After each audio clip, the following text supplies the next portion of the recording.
Она любила искусство и Бахчисарай, и этой любовью пропитаны все работы художницы Нины Жаба.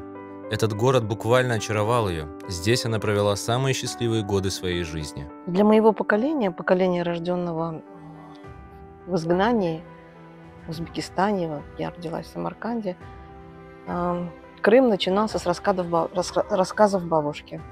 И это были какие-то такие волшебные, как сказки, как легенды, рассказы. И в детском воображении рисовались какие-то сказочные, соответственно, картинки. Акварели Нины Жаба для меня были иллюстрацией вот этих моих сказочных впечатлений от рассказов бабушки. В Крым приезжало много художников, они рисовали, и Бахчисарай в частности. Но только у Нины Жабы эти акварели были какие-то солнечные, нарисованные с любовью.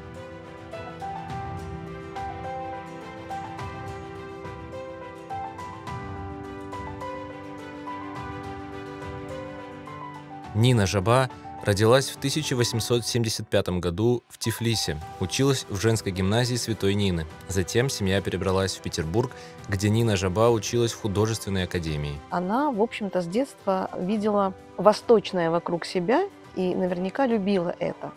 Учитывая, что дед ее был человеком, который первым создал курдско-французский словарь, в семье, видимо, к Востоку относились всегда с любовью. Семья дворянская, и как принято было у дворян, они проводили зимние каникулы в Финляндии на своей даче, а летом приезжали в Крым. Нина с братом Альфонсом писали в Крыму этюды. В один из приездов в 1906 году в Бахчисарае художница встретила свою судьбу – местного музыканта и проводника Максуда Усмана. Многие исследователи творчества и жизни Жаба считают, что Максуд открыл не только ей свое сердце, но и любовь к своему городу.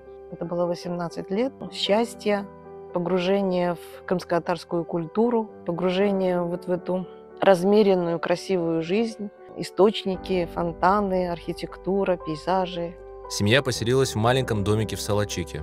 Много общаясь с местными жителями, Нина Жаба с удовольствием зарисовывала бытовые сценки из их жизни. Преимущественно Нина Жаба работала в миниатюре, то есть это очень маленькие работы, это действительно открытки. Можете себе представить, это размер работы с ладошку, и эту работу, эту акварель нужно смотреть с лупой, потому что там очень много мелких деталей. Она как ювелир выписывала сережки, она выписывала реснички, она выписывала украшения на головных уборах. Еще очень ценно, конечно, это большая эмпатия, к которой художник относился к крымско-татарскому народу. Живя в Бахчисарае, художница выезжала в Петербург на выставки, иллюстрировала книги, общалась с другими художниками. На ее творчество оказывал влияние основатель музея в Ханском дворце Усейн Баданинский. В 1921 году муж художницы погиб от рук белогвардейца. Из дома в Салачике Нина Жаба перебралась в дом с цветными стеклами недалеко от школы мастеров. В 1924 году художница покинула Бахчисарай и вернулась в Ленинград, но часто приезжала в любимый Крым с братом, писала этюды. Мне кажется, впоследствии, после смерти мужа, они стали менее солнечными. Почему-то на этих этюдах уже не было жителей. В основном они писали пейзажи, архитектурные памятники. Погибла Нина Жаба вместе с братом в Ленинграде во время блокады. Есть несколько версий того, что это было при бомбежке или просто от голода. Но если фамилия Альфонса Жаба сохранилась хотя бы на памятной плите погибших в блокаду художников, то имя Нины Жабы просто исчезло. Неизвестно, где она похоронена, хотя, вероятнее всего, на Серафимовском кладбище, там, где хоронили всех погибших во время блокады художников. Но имя ее, благодаря ее солнечным акварелям, возрождается, становится популярным.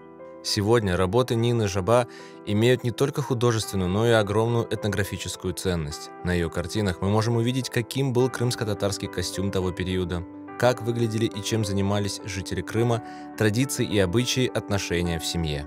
Номер один из художников, из источников изобразительных, достоверных источников, скажем, самых корректных, это Нина Жаба. и это агюстрофе. Кроме того, что там материальная культура, ведь много можно сказать еще и сделать выводы о духовной культуре, тогда, когда мы смотрим, например, сценку, где женщина среднего возраста в окружении девочек маленьких, которых она учит читать.